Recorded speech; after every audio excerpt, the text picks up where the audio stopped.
بسم الله الرحمن الرحيم الحمد لله رب العالمين والصلاة والسلام على رسول الله وبعد abale olemekezeka mchipembezo cha Allah subhanahu wa ta'ala chipembezo cha Islam pano tili mu juzu number 28 ndipo mu juzu number 28 tiona maaya amene akupezeka mu surati Saf makamaka kuyambira aya number 2 pamenepa Allah subhanahu wa ta'ala akutifunsa funso limene wina aliyense akuyenera kukhala pansi ndi kulingalira za funso limeneli ndipo titsindike pano ndithu kuti chisoni cha Allah subhanahu wa ta'ala komanso chifundo cha Allah subhanahu wa ta'ala ndithu chaonekera mu aya imeneyi. Allah subhanahu wa ta'ala akufunsa ndithu funso mooneka kuti Allah subhanahu wa ta'ala akutimvera chisoni kuti ifeyo tisakapye moto, tisapezeke kuti mpaka na imfa itipeze tili anthu okanira mwa Allah subhanahu wa ta'ala. Funso limene akufunsa apa Allah subhanahu wa ta'ala ndi funso limene ngakhale kholo likhoza kufunsa kwa mwana wake kuti iwe chifukwa chani ukupanga zakuti sikudziwa kuti zimenezo ndi zabwino. Kholo lofunira zabwino mwana wake. Allah subhanahu wa ta'ala chimodzimodzi pa aya imeneyi akuyankhula aya number 2 suratu Saf juzu number 28 kunena kuti ya ayyuhalladhina amanu. Pamene pa Allah subhanahu wa ta'ala akuyankhulana ndi anthu amene ali okhulupirira, amene amapanga claim kuti akhulupirira mwa Allah, mabuku, angelo, zonse zija ali ndi aqida yokwanira. Akuwafunsa anthu amenewo kuti lima taquluna ma la taf'alun, ya ayyuhalladhina amanu lima taquluna ma la taf'alun. Inu anthu amene mwakhulupirira inu ndi chifukwa chani mumayankhula zinthu zimene simuchita. Aya number 2 funso lake ndi limene lofunika kuti wina aliyense msilamu, wina aliyense, anthu amene amapanga madawa, anthu amene amayitanira anthu kuzabwino mchisilamu, ndi msilamu wina aliyense akhale pansi ndi kulingalira kuti ndi chifukwa chani ineyo ndimayankhula zinthu zimene sindimachita, chifukwa chani ndimawayitanira anthu ku zinthu zimene ine mwini wakene sindikuchita. Chifukwa Allah pa aya namba 3 akuyankhula kuna kuti kabura maqtan inda Allahi an taqulu ma la taf'alun. Ndithu ndi zonyasa kwambiri pamaso pa Allah subhanahu wa ta'ala, ndi zinthu zolakwika kwambiri pamaso pa Allah subhanahu wa ta'ala, ndipo Allah amadana nazo zinthu zimenezi kuti inu muzingoyankhula zinthu koma osamazichita zinthuzo. Pa aya namba 4 ndi akuna kuti inna Allaha yuhibbu alladhina yuqatiluna fi sabilihi saffa ka'annahum bunyanun marsus. Ndithu Allah subhanahu wa ta'ala ama wakonda anthu amene akumenya nkhondo munjira yake Allah subhanahu wa ta'ala ali mmizere uku ali monga chinthu chimene chimakhala chomangika mwamphamvu.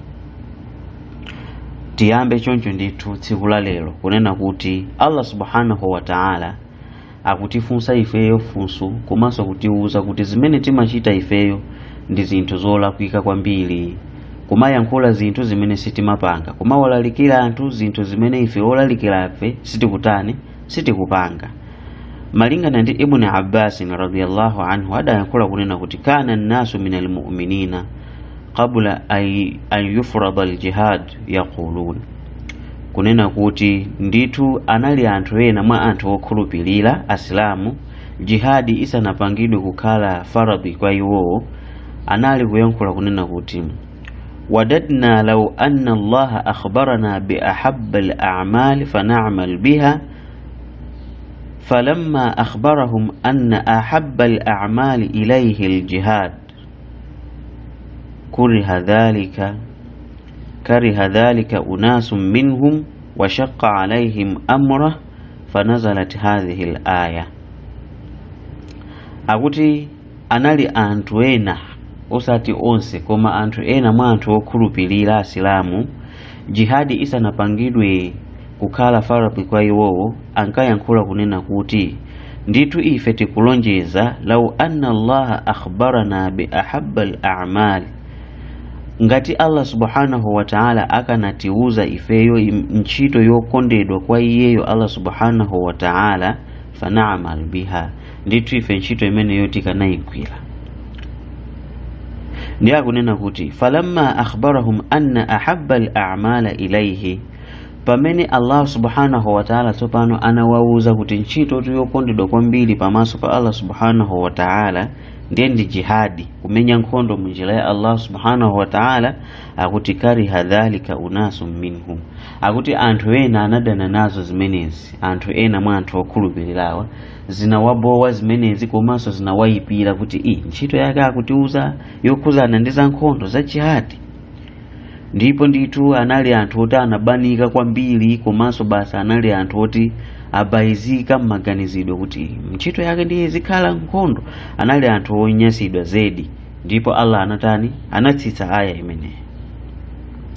Ndi Allah pa aya namba 3 akunena kuti kabura maqtan inda Allahi an taqulu ma la taf'alun, kwena kuti ndithu Allah subhanahu wa ta'ala amadana nako kudana kwa kukulu zedi, kuti anthu azingo yankhula zinthu zimene sangapange iyayi, mango yankhula zinthu zimene sakuchita.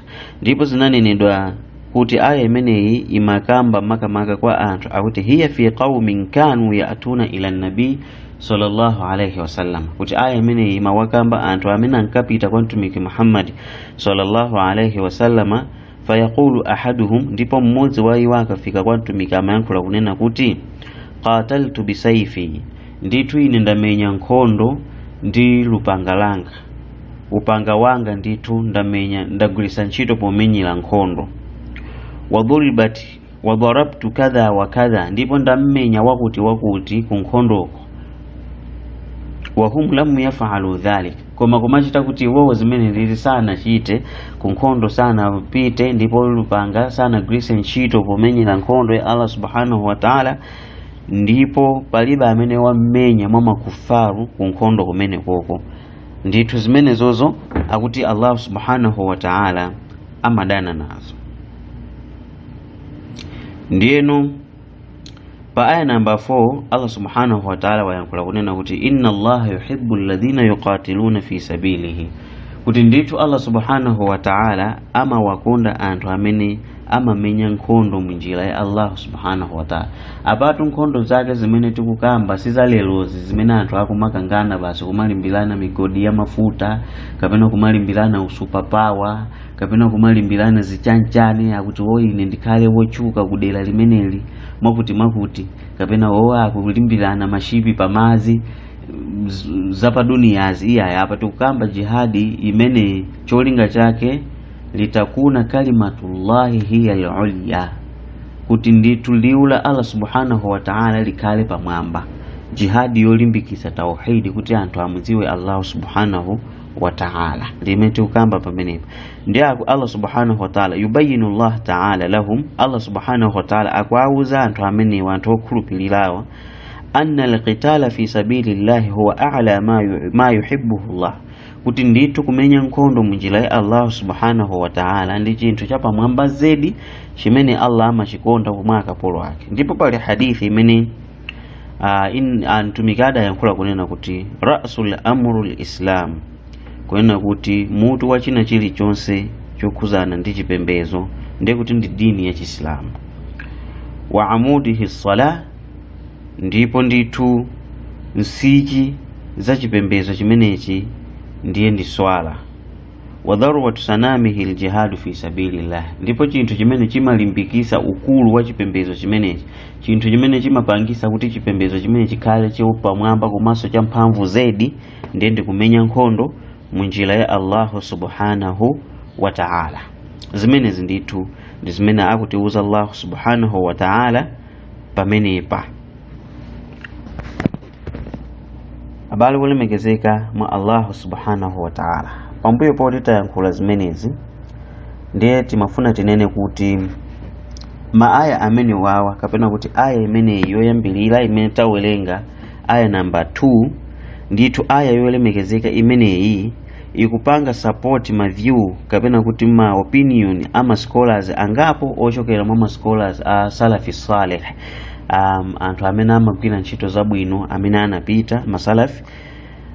Akuyankhula ma scholars ambiri kuna kuti malingana ndi mmene ayayi ikumvekera ndithu ikulunjika kuonena kwa mfundo yonena kuti zili necessary kapena ndizofunikira kwambiri kuti munthu akuyenera kumakwanilisa chani, kumakwanilisa malonjezo amene munthu yowatani wapanga. Ngati munthu wamulonjeza munthu zake china chake akuyenera kukwanilisa chimenecho. Ngati munthu wamulonjeza Allah subhanahu wa ta'ala, wamulonjeza Allah subhanahu wa ta'ala kuti azimupembeza, akuyenera kukwanilisa ndithu zinthu zimenezozo, regardless kuti lonjezo limene likapena kuti promise imeneyi ndi yokhuzana ndi chuma cha munthu amene akulandira, kapena yokhuzana ndi china chilichonse cha ubwino chimene chimachitika pakati pa anthu, akuti munthu akuyenera kukwanilisa malonjezo amenewo.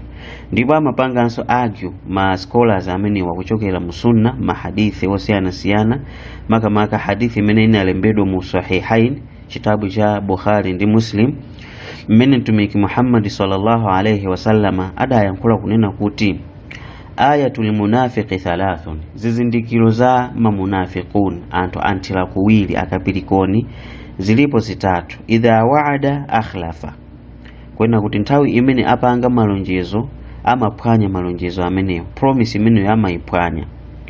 Wa idha haddatha kadhaba, nthawi imene akuyankhula amayankhula zabodza. Wa idha utumina khana, ndipo nthawi imene iwaja apatsidwa amana kuwakhulupirira ndi china chake kuti oyi chitasungani, ndithu iwaja amapanga betray, amawononga amana imeneyi. Kama munthu uja wapasilidwa katundu, tatingani katundu mukatiperekere kwakuti, mwachisanzo munthu ali ku South Africa, tingani katundu mukatiperekere kumuzi, kupezeka kuti munthu mwampasira katundu uja ndikuwononga katundu wanu uja, amana ija ndikuwononga, zikakhala ndalama ndikudya. Ndithu auti zimenezo ndi zizindikiro za anthu amene mkati mwawo muli ukafiri, panja ndikumaonesera chisilamu, mamunafiquna amenewo. Ndipo hadithi ina imenenso ili musahih, tumiki Muhammad sallallahu alayhi wasallam adayankhula kunena kuti arba'un man kunna fihi kana munafiqan khalisan, kwena kuti pali ma characteristics 4, kapena kuti pali zizindikiro 4 zimene munthu atakhala ndi zizindikiro 4 zimene zizi, ndiye kuti akhala munafiq, mthila kuwiri weni full munafiq, kapena kuti pure hypocrite, munafiku ndithu weni. Wa man kanat fihi wahidatun minhunna kanat fihi khaslatun min nifaqin hatta yada'aha, ndipo amene angakhale ndi chizindikiro chimodzi mwa zizindikiro 4 zija, ndiye kuti amene yoyo akhala kuti ali ndi ka characteristics kamodzi ka umunafiku, mpaka na atapanga abandoning ka chinthu kamene koko, mpaka na atasiya ka chizindikiro kamene koko, kapena kuti kambiri kamene koko mpaka na atakasiya. Chimene akutanthauza mtumiki apa nchonena kuti munafiku ndionena kuti amanama, komanso amaphwanya malonjezo, komanso samasunga amana. Ndiye akunena kuti mtumiki akunena kuti zizindikiro zonse zitapezeka mwa munthu, ndiye kuti munthu ameneyo akhala munafiku weni.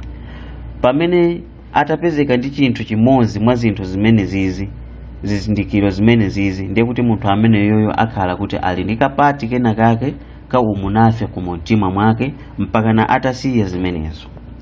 Ndiye pamenepa ndithu Allah subhanahu wa ta'ala akutichenjeza nkhani yoma yankhula kumapanga zinthu zimene ife sitingachite, kumayankhula zinthu zimene ife sitingachite, ngati mmene taonera nkhani yokhuzana ndi anthu amene amapita kwa mtumiki ndi kukanena kuti ifeyo ndithu tipa mutalamula za jihadi, kapena mutatiuza ntchito zabwino zenizeni zokondedwa pamaso pa Allah, ife tizagwira ndi mtima wonse. Pamene chilamulo chinabwera, anthu aja sanachite zimenezo, amangoyankhula. Ndiye zimenezi ndi zimene akuti chenjeza nazo Allah subhanahu wa ta'ala. Mmene muso mukulowanso anthu amene lero lino amakhala ngati madai, anthu oyitanira, anthu amene amalamulana zabwino ndi kumalesana zoyipa. Zikumakhala zinthu zachisoni kwambiri lero lino, kupezeka kuti basi munthu akuwauza anthu kugwira ntchito zachipembezo pomwe iye sakugwira ntchito zimenezo. Lero mashekhe akulalikira kuyipa kwa chiwerewere, koma ndithu mwapeza kuti iwo ndi amene ali patsogolo kumapanga mchitidwe wonunkha ngati umenewo. Si mashekhe onse, pali ena alhamdulillah ndithu amaziteteza ku mchitidwe umenewo, koma ndithu pali ena ndithu amene mchitidwe umenewo amapanga. Ndipo zimenezi tikuyenera tiziyankhula, tisamazizembe iyayi. Zikuchitika tikuyenera tiziyankhula ndithu. Basi kumauza anthu kuyipa kwa zina pomwe iwo akupanga zina, kumauza anthu kuyipa kwa katangale pomwe iwo akupanga katangale, kumawauza anthu kuyipa kopondereza pomwe iwo ndi amene amakhala patsogolo kuwapondereza asilamu azinzawo. Koma mizikiti ndikumalalikira anthu kunena kuti basi zimene zizimusiye. Sono pamene papa akuluakulu ife tikuganiza bwanji? Chifukwa chonena kuti ife timayenera kuti tikhale chitsanzo chabwino. Mtumiki Muhammad sallallahu alaihi wasallam anali chitsanzo chabwino mpaka na Allah anapereka aya ndithu kuyankhula aya yona kuti laqad kana lakum fi rasulillahi uswatun hasana, kuti ndithu inu asilamu muli ndi chitsanzo chabwino kuchokera kwa mtumiki wanu Muhammad sallallahu alaihi wasallam, akupanga zinthu zimene akukulamulani inuyo. Mujuzu 12 tinakambapo nkhani ya Shuaibu alaihi salatu wassalam amene ankalalikira ku Midian, ndipo mkatikati mwa maulaliki ake owalesa anthu nkhani yoponderezana pa malonda anayankhula kunena kuti wama uridu an ukhalifakum ila ma anhakum, kuti ineyo sikuti ndipanga zinthu zosemphana ndi zimene ndikukuletsani inuyo. Sikuti inu ndikukuletsani kuti musamupange chinyengo pa malonda ndiye kuti ndikakuletsani ine mundipeza ndikupanga chinyengo pa malonda. Hayi, inenso ndizipanga zomwe ndikukuletsanizo, ndizipangaso ziti. Inenso sindizipanga zomwe ndikukuletsanizo. Ngati inu ndakuletsani kuti musamupange chani, musamupange chinyengo pa malonda, ine sindizipangaso chinyengo pa malonda. Zimayenera atu zikhale choncho pa nkhani yolamulana zabwino ndi kuletsana zoyipa. Aya inanso mu surati Yusuf Allah subhanahu wa ta'ala amamuuza mtumiki kunena kuti qul hadhihi sabili, nena iwe Muhammad kuti iyi ndi njira yanga iyi, ad'u ila Allah, imene ndikuyitanira ineyo kwa Allah subhanahu wa ta'ala, ala basiratin ana wa man ittaba'ani. Aya kunena choncho kuti ndikuchita ineyo zimene ndikuchita ineyozo anthu anga osatira azichita ziti, azichita zomwezo. Koma leloli basi zakukhala opposite, ndeko kumayankhulidwa mawu ena ake oduka mutu choncho, umana kuti do what I say not what I do. Ati niyo muzipanga zimene ndikunenazo osati zimene ndikuchita ine. So dawa imene ndiye mtundu wanje imene. Umar ibn al-Khattab adayankhula, Umar ibn al-Khattab radiyallahu anhu adayankhula mawu kunena kuti annasu nadu bi'uyunihim, ndithu anthu amamva ndi maso awo, amaona zimene akuonazo ndi zimene amachita anthu zimene zonso. Ngati inu mukugwira ntchito zoyipa ngakhale mukuyitanira ku zinthu zabwino, anthu aziyang'ana zoyipazo. Koma lero lino ndithu zokumakhala zinthu zomvetsa chisoni, mupeza ndithu mashehe ndi amene akhala patsogolo kutsogolera zinthu zoyipa, kha kuvina madansi mmanika, mashehe ndi amene akumakhala patsogolo kuvina. Amene yoyo akapita ku mzikiti ukalalikira anthu amva, anthu akumanena atu inu zimenezi ngati akuvina shehe akuti ndife ndani, mwapinda anthu, mwapinda umma. Pomwe mukayima ku mzikiti ndikumayankhula ati'u Allah wa ati'u rasula, musatireni Allah ndipo musatireni mtumiki. Ndi mtumiki kuti amene amavina pa ujeni mmanika, amavina madansi mmanika, mtumiki wake ndi kuti ndiye inu muzikiti mukwauza anthu kuti asamavine mmanika pomwe inu mukuvina mmanikamo. Lima taquluna ma la tafalun, chifukwa chani mukumayankhula zinthu zimene eni yake inu simukumachita? Chifukwa chani? Ndiye zimenezi ndithu zimene timafuna tiunikirane kuti tibweze moto, tibweze mabreki, atawe mabreki igwa chinangolo. Zikumakhala zinthu zochitisa manyazi itu zimenezi. Timayenera kuti ifeyo tizikhala anthu achitsanzo chabwino, ndicho linga chonena kuti zimene tikuchita ifeyo anthu azitengera chitsanzo chabwino, kuti shehe uyo amalimbikisa anthu kutani kuswala, ndi shehe uyo aziswali. Koma isapezeke kuti shehe angolalikira za ubwino wa swala koma yeyo kunzikiti sapita. Jamanja sizimakhala choncho yaye. Zimafunika kumachita zimene iweyo ukuwalalikira anthuzo, uzichita zimenezo. Ngati anthu okuauza ubwino wa mukupereka masadakati, iweyo ngati uli ndi kuthekera uzipereka maswadakati, koma sapezeke kuti iwe ungolalikira za ubwino wopereka, iwe ndalama uli nazo koma sukupereka. Tsono bwanji iweyo zimenezi ndithu ndi zimene tikufuna zikufunika kuti ife Asilamu tizidziwa, komanso nkhani yonena kuti mmenemu mukulowa nkhani imene tanenera nkhani ya mapromise, kumango wapromisa anthu. Lero ndipo kwabwera fitina yayikulu yowapromisa anthu banja ndikukwatira, akudziwa kuti munthu osamukwatira mukayankha kwa Allah subhanahu wa ta'ala chifukwa mukuyankhula zinthu zimene simuchita, mukudziwa kuti simungachite. Basa chemwe ali amusadandaule ndikukwatirani, akakhala atsogoleri basa basi tikupangirani zakuti otikumangirani nzikiti apa otipanga akudziwa kuti sangachite zimenezo sapanga. Mukafusidwanso kwa Allah subhanahu wa ta'ala, ndipo ndi mawu onyasa, ndi zinthu zonyasa pamaso pa Allah subhanahu wa ta'ala, mmene Allah wanenera kuti kabura maqtan inda Allah an taqulu ma la taf'alun. Ndithu inuyo muli ndi chinthu chimene chili chonyasa kwambiri, ndi zonyasa kwambiri pamaso pa Allah subhanahu wa ta'ala kuti muziyankhula zinthu zimene simumachita. Wayamba kufunsa Allah subhanahu wa ta'ala kuti ya ayuha alladhina amanu lima taquluna ma la taf'alun, kenako ndikunena kuti kabura maqtan inda Allah an taqulu ma la taf'alun. Ndi zonyasa kwambiri kumango walonjeza anthu zinthu zimene simungapange. Mu kitabu cha Imamu Ahmad, Musnadul Imamu Ahmad, muli hadithi yochoka kwa imene imna pangidwa record kapena kuti ina pangidwa reported from Abdullah bin Amir bin Rabi'a, amene akuyankhula kunena kuti Mtumiki sallallahu alaihi wasallam tsiku lina anafika kwa ife pamene ine ndinali mnyamata wachichepere, ndipo ndinapita kunja kukasewera. Ndiye mayi yanga anandiyitana ndikunena kuti ya Abdullah, tabwera kuno ndikufuna ndikupasa china chake. Ndiye Mtumiki sallallahu alaihi wasallam atamva zimene zijana zankhula kunena kuti wama arati an tu'tiyahu, kuti kodi mwana amene ufuna umpase chani, mwana amene ukumuyita nayo.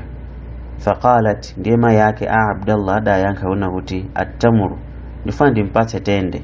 Faqala, ndipo Mtumiki anati ama innaki law lam taf'ali kutibati alayki kadhiba, komano udziwe kuti ngati sukumpasa tendeyo ndithu udziwe kuti iweyo zilembedwa mu buku lako la zintchito zako kuti wanama. Zilembedwa ndithu kuti iweyo wamunamiza mwana ndipo upeza machimo. Ndithu zimene zozo ndi zinthu zimene akutiuza mtumiki wathu Muhammad sallallahu alaihi wasallam. Timaziona zophweka tikamalankhula palilime basi, ndipanga zakuti ana kumawanamiza, ndikupangira zakuti ukuza kuti siupanga. Ndi apa mtumiki amamuuza mzimayi kuti siwamuyitana mwana kukumuza kuti umpasa tende, ngati sukumpasa udziwe kuti zilembedwa zimene zozo kuti wamunamiza mwana ndipo machimo alembedwa pa iweyo. Ndiye ndithu zimenezi ndi zimene timafuna titakambira nako tsiku la lero, chifukwa chonena kuti zikuchulukira makamaka masiku anu kumbali ya anthu amene akuyitanira kunjira ya Allah subhanahu wa ta'ala. Yaquluna ma la yaf'alun, akumayankhula zinthu zimene samachita, zinthu zimene iwo akungodziwa kuyankhula koma osazichita zinthu zimenezo. Komanso chikhalidwe chathu ifeyo chikumakhala chikhalidwe chonena kuti chodabwisa kwambiri, chimene mtumiki zizindikiro anazitchula kuti zizindikiro zimene zitapezeka mwa munthu akhala munafiku, ndiye zimene anthu akuchita leloli zikumafanana atu ndendende ndi zizindikiro za mamunafikuna. Akalonjeza lonjezo osakwaniriza, mmene tanenera kuyankhula ondipanga chakuti osapanga chinthu chimene chichi. Tena akafuna kuyankhula mango yankhula zinthu zabodza basi. Iwowo pa zinthu 10 zimene amayankhula chimodzi chokha ndi chimene chimakhala chabwino choona, zinazo zabodza. zimene akutidzudzula Allah subhanahu wa ta'ala mu aya zimenezi, aya zimene tawerenga usiku wa lero. Ndiye pomalizira penipeni timpempha Allah subhanahu wa ta'ala kuti atipangitse kunena kuti tikhale anthu wotsatira chiphunzitso cha Chisilamu komanso omvetsetsa nkhani za chipembedzo cha Chisilamu. Ndikafika apo tingoti wassalamu alaikum warahmatullahi wabarakatuh.